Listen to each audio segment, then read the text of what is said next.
اور نئے chief justice قاضی فائز عیسیٰ صاحب اپنے عہدے کا چارج سنبھالیں۔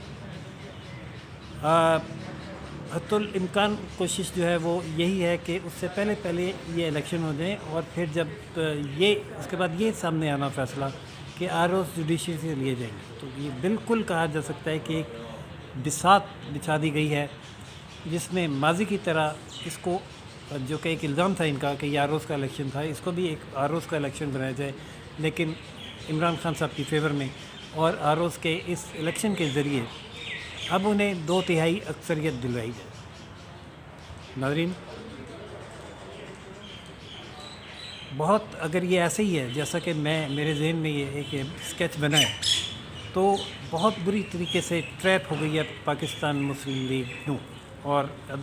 تحریک عدم اعتماد کے ذریعے اقتدار میں آ کر معیشت نہ سنبھال پانا یا معیشت نہ سنبھالے دیے جانا، مستقل پولیٹیکل انسٹیبلٹی کریٹ کر کے ڈالرز کی اسمگلنگ اور آٹا کی ذخیرہ اندوزی کے ذریعے جو حالات پیدا کیے گئے، وہ عمران خان صاحب کی جو 4 سال کی ٹوٹل ناکامیاں تھیں، وہ ایک توق بن کے نون لیگ کے گلے میں ڈل گئیں، اور عمران خان صاحب خام خواہی کے ہیرو بن گئے،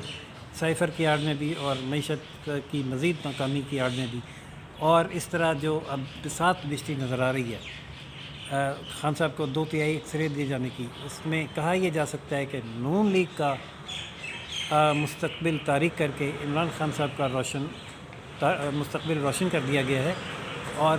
اگلے 5 سال بظاہر ایسا ہی نظر آتا ہے کہ 2/3 اکثریت کے ساتھ ایک بار پھر پی ٹی آئی کو اور عمران خان کو دیے جا رہے ہیں۔ اس دوران مسلم لیگ نون، جو پہلے ہی بہت ساری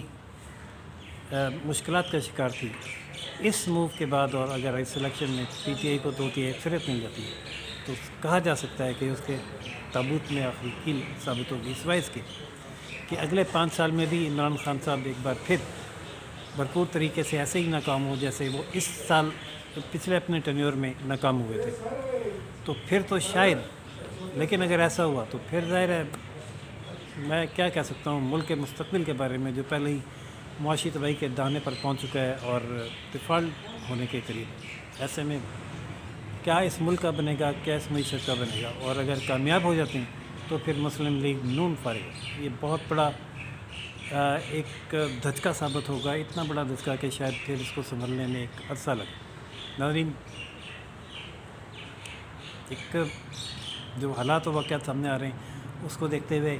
ایک یہ تجزیہ اسی قسم کا ذہن میں آیا ہے، اور تو کوئی صورت نظر نہیں آ رہی سوائے اس کے کہ جو پلان تھا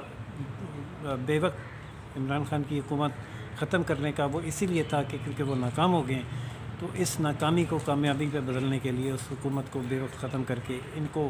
یہ واسطہ دے کے کہ ملک بچانا ہے لایا گیا، اور یہ ملک بچانے کے نام پر ہمیشہ ٹریپ ہو جاتے ہیں، ٹریپ ہو گئے۔ تحریک عدم اعتماد کے ذریعے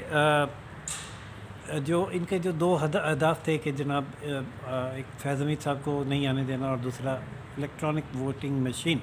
والا قانون جو ہے وہ ختم کرنا ہے، وہ 2 اہداف تو حاصل ہو گئے، لیکن ان 2 اہداف کے بغیر بھی ہم دیکھ رہے ہیں کہ اکثر الیکشن میں تمام تر کوششوں کے باوجود پی ٹی آئی تمام تر سیٹیں، زیادہ سے زیادہ سیٹیں، میکسیمم سیٹیں حاصل کرنے میں کامیاب ہوتی ہے۔ یہ کیسے؟ یہ اگر عوامی حمایت ہے تو پھر یقیناً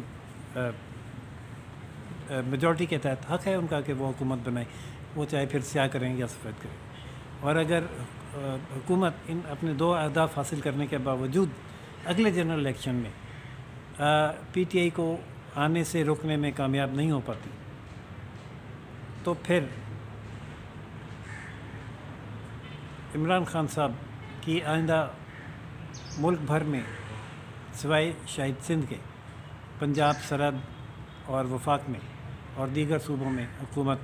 اور 2/3 اکثریت کے ساتھ حکومت یقینی دکھائی دے رہی ہے۔ پنجاب اسمبلی ٹوٹ چکی، کے پی کے ٹوٹنے جا رہی ہے، اور بہت جلد جو ہے بیفور ٹائم